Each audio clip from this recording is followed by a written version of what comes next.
Good morning class 7। अब हम लोग देखते हैं कि आप लोगों को मैंने प्रेजेंट परफेक्ट टेंस के बारे में पढ़ाया था। अब आज हम पढ़ाएंगे आप लोगों को प्रेजेंट कॉन्टिन्यूअस टेंस के बारे में। इसे समझते हैं। सबसे पहले इसे समझने की कोशिश करते हैं ग्रामर के द्वारा, इसकी डिफिनीशन के द्वारा। तो डिफिनीशन से हम क्या समझते हैं? It tells about an action going on at the time of speaking. क्या कह रहे हैं? It tells about an action, एक ऐसी क्रिया, ठीक है, जिसके बारे में यह बताता है जो स्पीकिंग यानी कि बोलने के समय चल रही, ठीक है, यानी कि बोलने के समय जो घटना चल रही हो वैसे सेंटेंस को, वैसे टेंस को हम लोग कंटिन्यूअस में रखेंगे, ठीक है, अगर अभी चल रही हो प्रेजेंट कंटिन्यूअस में। अब देखते हैं example. I am not reading, मैं नहीं पढ़ रहा हूँ। तो मैं नहीं पढ़ रहा हूँ यानी कि मैं अभी बोल रहा हूँ और मैं इस समय यह काम नहीं कर रहा हूँ, यानी कि मैं नहीं पढ़ रहा। दूसरा है they are watching a serial, वे लोग सीरियल देख रहे हैं, ठीक है। तो यानी कि अभी जो स्पीकिंग मैंने किया, जब मैंने बोला स्पीकिंग ऑफ टाइम के समय, यानी कि जब मैंने बोल रहा था तो यह घटना घट रही थी, ठीक है, यानी कि उस समय यह कार्य चल रहा था। तो ऐसे सेंटेंस जब बोला जाए और उस समय वो काम हो रहा हो तो वैसे सेंटेंस जो होंगे वो प्रेजेंट कॉन्टिन्यूअस टेंस में आएंगे। अब इसके स्ट्रक्चर के साथ हम इसे देखते हैं। तो अगर हम स्ट्रक्चर की बात करूं, ठीक है, तो सबसे पहले आता है हमारा अफर्मेटिव सेंटेंस।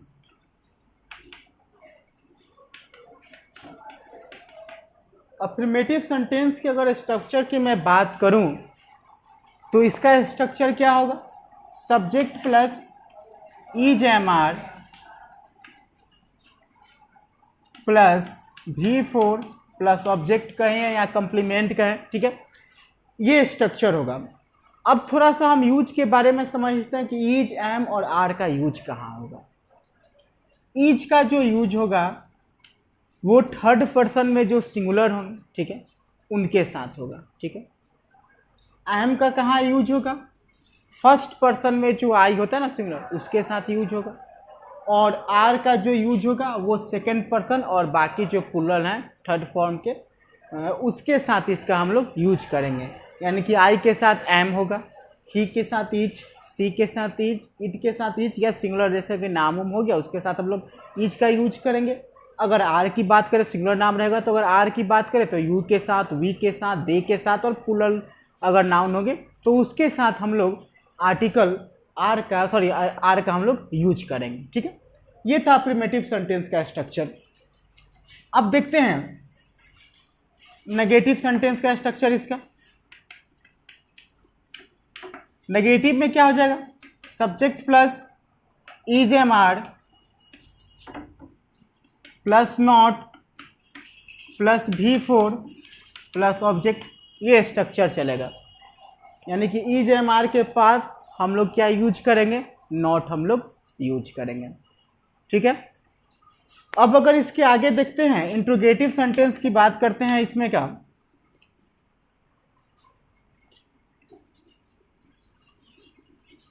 इंट्रोगेटिव का बात करूं तो देखिए, एक होता है आप लोगों का WH इंट्रोगेटिव सेंटेंस और एक होता है हेल्पिंग वर्ब वाला।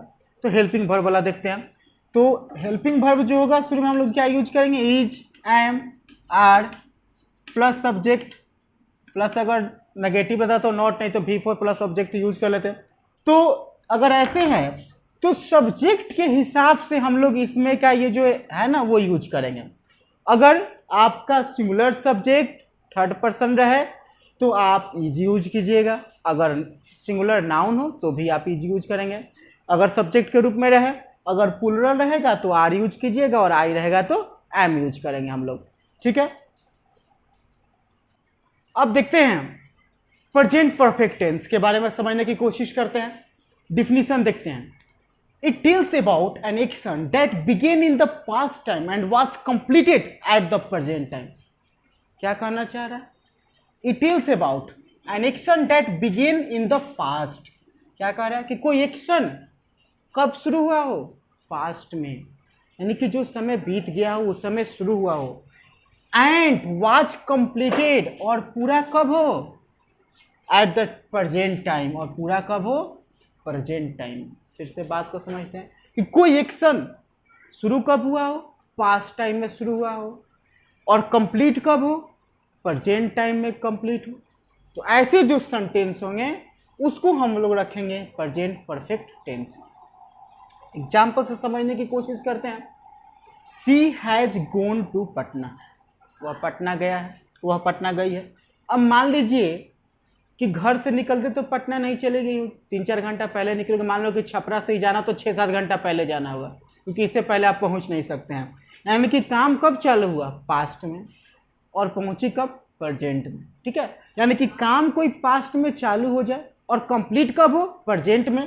तो वैसे सेंटेंस को हम लोग किस में रखेंगे, प्रेजेंट परफेक्ट टेंस में। यहाँ भी हमने देखा कि पास्ट में क्रिया चालू हुआ, चलने की पास्ट में चालू किया, लेकिन जब पहुंची वहां तो प्रेजेंट हो गया।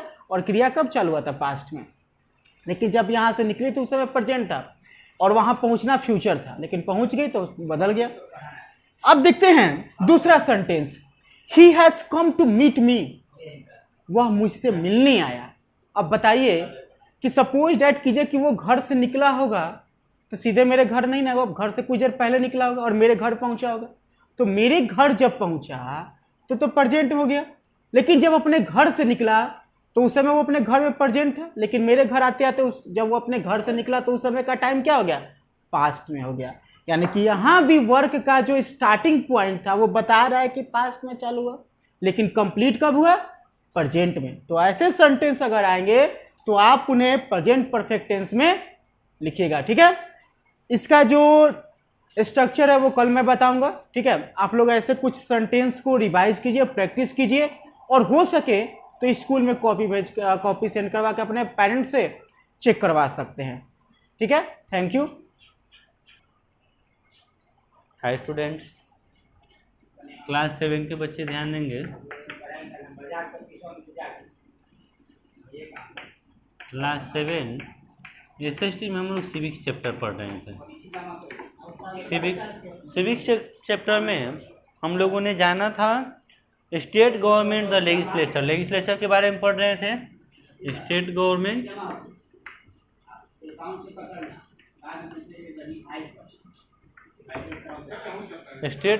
The legislature.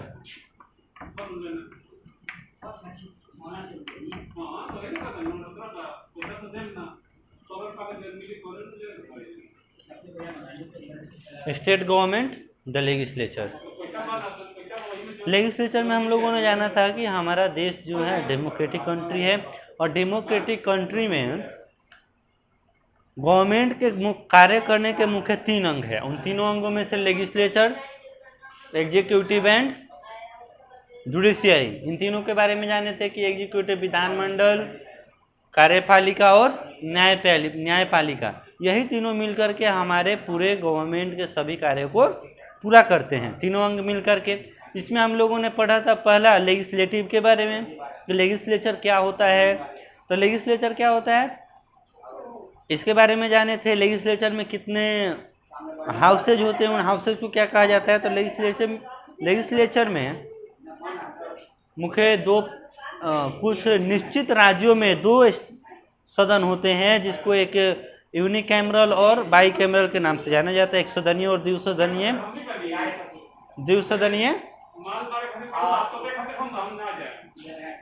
विधानमंडल कहते हैं। इसमें अब हम लोग पढ़ेंगे विधान परिषद। विधान परिषद क्या होता है, विधानसभा असेंबली के बारे में पढ़ चुके थे। विधान परिषद क्या होता है, तो विधान परिषद में the Vidhan Parishad of the legislative council does not exist in the most of our state. विधान परिषद जो है वैसे स्टेट जिसमें द्विस्तरीय विधानमंडल है, तो उसके जो अपर हाउस होगा उस अपर हाउस को क्या बोला जाएगा, विधान परिषद या फिर लेजिस्लेटिव काउंसिल। अब लेजिस्लेटिव काउंसिल जो है वह हर राज्यों में निश्चित नहीं है, हर राज्यों में नहीं है। कुछ राज्य जिसकी पॉपुलेशन अधिक है तो वहाँ पर 2 सदन के विधानमंडल स्थापित किए गए हैं, और जो अपर विधानमंडल होता है उसको लेजिस्लेटिव असेंबली या फिर लेजिस्लेटिव काउंसिल बोला जाता है। The Vidhan Sabha of any state में decide to set up the Vidhan Parishad और द रिमूव इट। देखो विधानसभा लेजिस्लेटिव असेंबली यह तय करता है कि विधान परिषद किसी राज्य में बनना चाहिए या फिर नहीं बनना चाहिए, फिर बना हुआ है तो उसे हटा देना चाहिए। सपोज दैट यदि कोई बड़ा राज्य है, पॉपुलेशन अधिक है, उसमें लेजिस्लेटिव असेंबली और लेजिस्लेटिव काउंसिल दोनों बन चुके हैं, लेकिन फिर वो राज्य टूट गया, दो राज्यों में, दो भागों में डिवाइड हो गया, तो फिर यदि वहाँ का लेजिस्लेटिव असेंबली जो होगा तो उस लेजिस्लेटिव काउंसिल को रिमूव कर सकता है, हटा सकता है, यानी वहाँ का राज्य, उस राज्य का विधानमंडल जो होगा एक सदनीय बन जाएगा। The decision is made known the parliament and the parliament passes the law needed to give elect the decision. और यह निर्णय कौन लेता है? तो निर्णय लेता है सांसद, पार्लियामेंट, सांसद में होते हैं। पार्लियामेंट यह डिसीजन लेता है कि वहाँ पर लेजिस्लेटिव काउंसिल को जोड़ा जाए, एक नियम पारित किया जाए, या फिर वहाँ पर जो लेजिस्लेटिव काउंसिल बना हुआ है उसको हटा दिया जाए। कॉम्पोजिशन, इसके कॉम्पोजिशन क्या है? The member of the Vidhan परिषद आर कॉल्ड द एमएलसी। हम लोगों ने जाना था कि लेजिस्लेटिव असेंबली के जो मेंबर होंगे उनको क्या बोला जाएगा? Member of legislative assembly, MLA, member of legislative assembly. और नेक्स्ट इसमें क्या होता है विधान परिषद में? लेजिस्लेटिव काउंसिल में क्या होता है? तो लेजिस्लेटिव काउंसिल में जो मेंबर होंगे उनको एमएलसी बोला जाएगा, member of legislative council, member of legislative council बोला जाता है। The number of the member in Vidhan Sabha can not be more than the 1/3 of the number of the member in the state विधानसभा।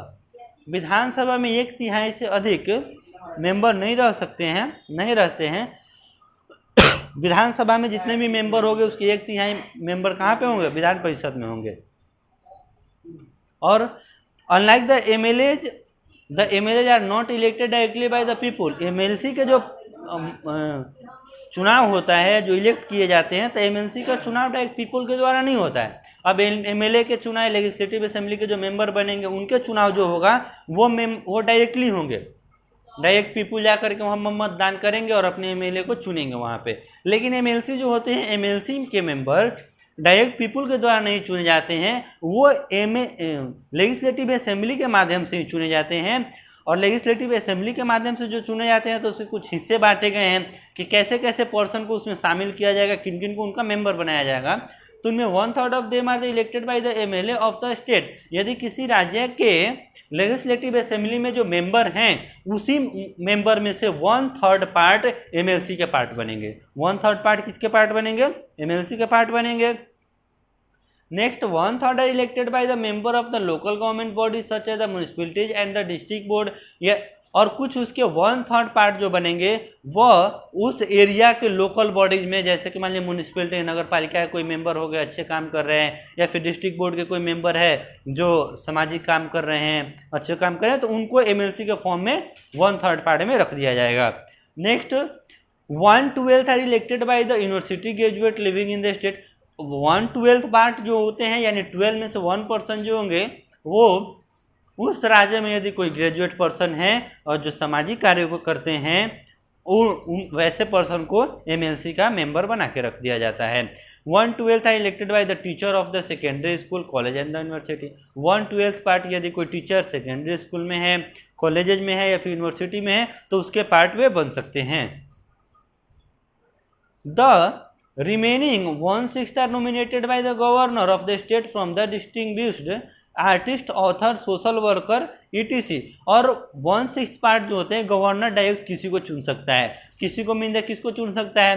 तो हो सकता है कोई आर्टिस्ट हो या फिर कोई ऑथर हो, कोई सोशल वर्कर हो, तो गवर्नर को लगेगा कि हाँ ये कुछ सामाजिक कार्य, सामाजिक कल्याण में मदद कर रहा है, सहयोग कर रहा है या फिर अच्छे काम कर रहे हैं, तो गवर्नर उसको डायरेक्ट एमएलसी का मेंबर बना सकता है। यानी डायरेक्ट एमएलसी के मेंबर गवर्नर कितने पर्सन को बना सकते हैं? 1/6 पर्सन को बना सकते हैं। Next presiding officer, the member of the Vidhan Parishad elected chairman and the deputy chairman from along themself. अब क्या होता है कि विधान परिषद के जो सारे मेंबर बन जाएंगे तो उसके आपस में ही मतदान के द्वारा आपस में वो एक चेयरमैन और एक डिप्यूटी चेयरमैन को स्थापित करते हैं।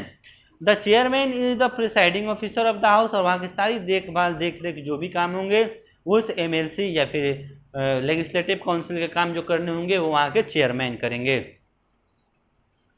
The chairman is the presiding officer of the house in chairman absent the deputy chairman presides. यदि उस प्लेस पर कभी चेयरमैन एब्सेंट हो जाते हैं।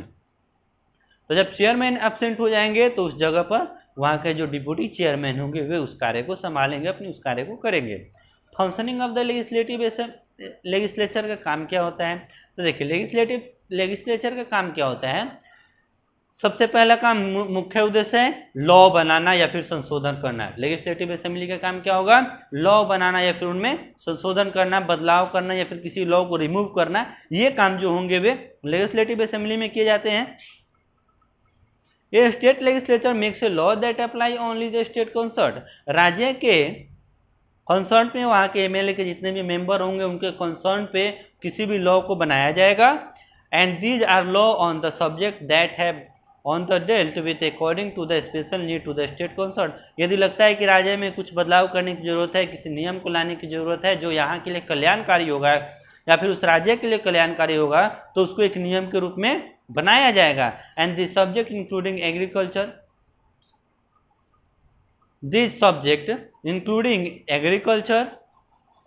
Land revenue, public health, law order, police, etc list और द स्टेट लिस्ट। जितने भी agriculture, land revenue, public health या फिर लॉ एंड ऑर्डर, पुलिस, ये सब काम जो होते हैं इनको स्टेट लिस्ट बोला जाता है। किस लिस्ट में रखा जाता है? स्टेट लिस्ट में। लेकिन कुछ ऐसे भी होते हैं काम जो बाद में बनाए गए हैं। बाद में बनाए गए मतलब पहले नहीं थे, उसको संशोधन करके या फिर बदलाव करके लगा कि हमारे राज्य में इसकी ज़रूरत है, एक नियम बनाया जाए। तो उस नियम को जो बना करके डाला गया तो उस नियम को बोला गया कंकरेंट लिस्ट। उस नियम को क्या बोला गया? Concurrent list. उसमें कौन कौन से आएंगे? तो उसमें लिस्ट में आते हैं मैरिज लॉ। जैसे पहले के समय में ये चीज़ नहीं थी कि हाँ मैरिज लॉ, कि हाँ गवर्नमेंट में इसके लिए एक लॉ बनाया गया कि आप मैरिज कर सकते हैं नियमों के अधीन, जिसे कोर्ट मैरिज बोला जाता है।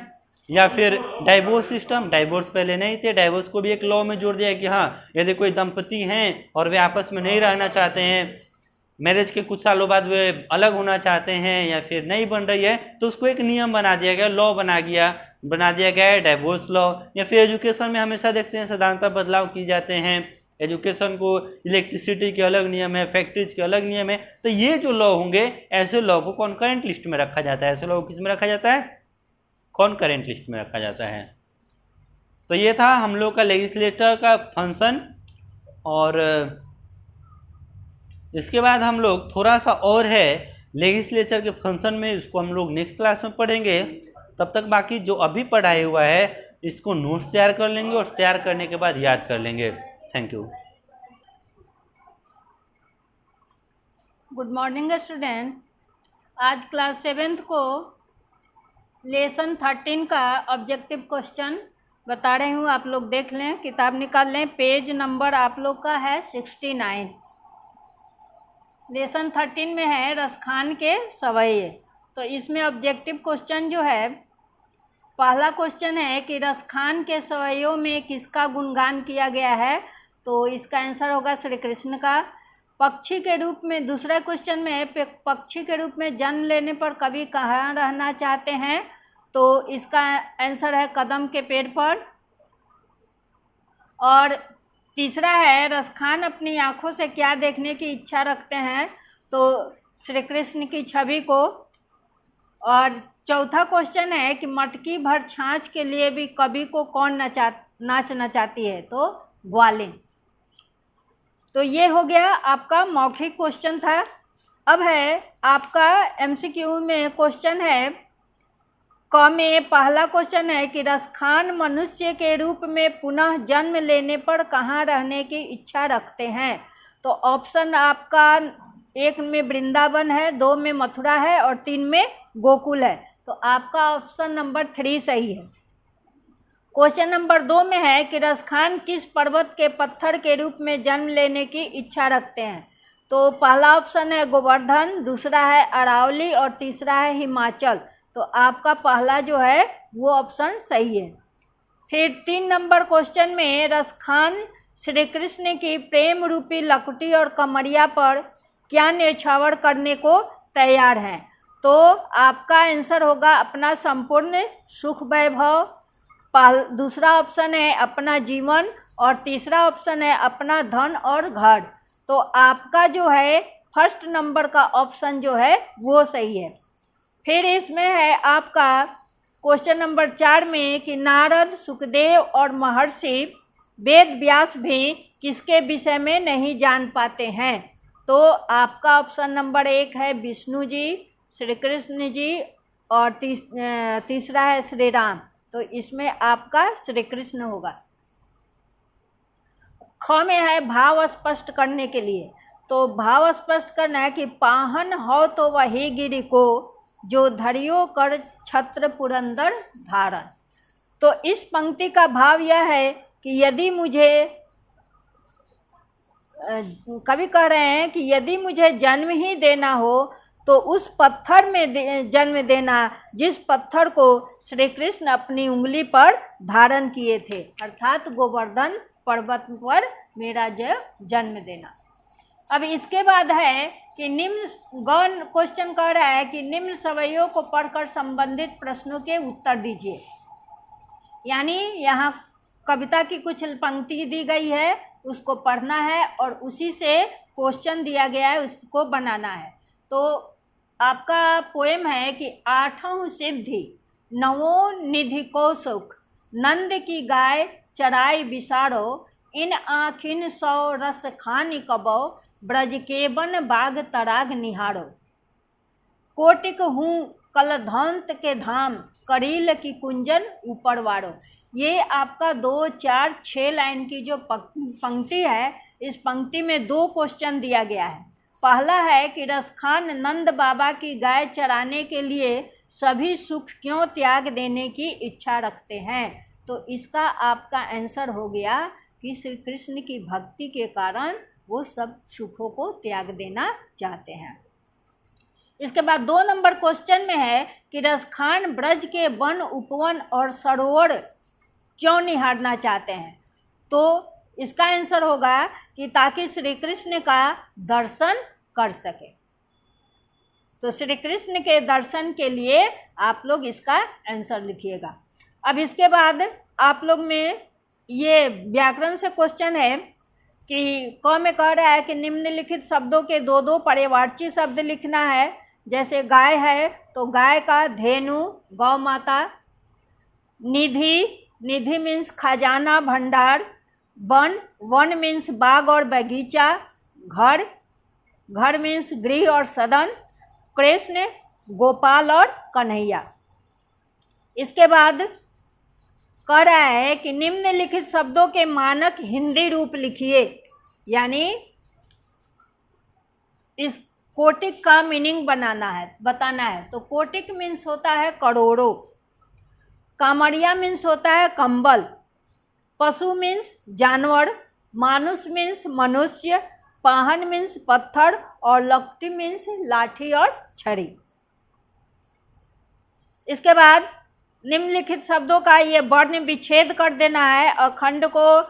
अखंड में वर्ण को तोड़ तोड़ करके लिख देना है, फिर व्यास का वर्ण तोड़ के लिखना है, फिर सिद्धि का वर्ण तोड़ करके लिख देना है। उसी तरह कदम का, ब्रज का, ये सारे वर्ण को अलग अलग करके लिख देना है, जो आप लोग को बार बार मैं बता चुकी हूँ। इसके बाद है घ में एक निम्नलिखित शब्दों से वाक्य बनाना है। तो पहला है हाथ, तो उसके हाथ में पुष्प हैं, सेंटेंस बन गया आपका। इसके बाद खग, पक्षी चहचहा रहे हैं, खग मीन्स होता है पक्षी। करोड़, करोड़ों लोग कोरोना से मारे गए। इसके बाद इंद्र, इंद्र ईश्वर है। निरंतर, मैं निरंतर परिश्रम करता हूँ। तो ये आपके सेंटेंस थे, वो भी बन गए। और क्वेश्चन आंसर भी आपका, क्वेश्चन आंसर जो है आप लोग का स्कूल खुलेगा तो लिखवाया जाएगा, या आप लोग स्वयं बनाए हैं तो चेक भी करा सकते हैं, जैसी आप लोगों की इच्छा होगी। फिर आगे स्कूल खुलने पर या नोट्स तैयार करके जैसा आदेश होगा उसके अनुसार काम होगा, आप लोग को मिल जाएगा क्वेश्चन आंसर। ठीक है, थैंक यू। दुर्गा पूजा की हार्दिक बधाई। आज तीसरा दिन है। चंद्रघंटा देवी को बारंबार नमस्कार।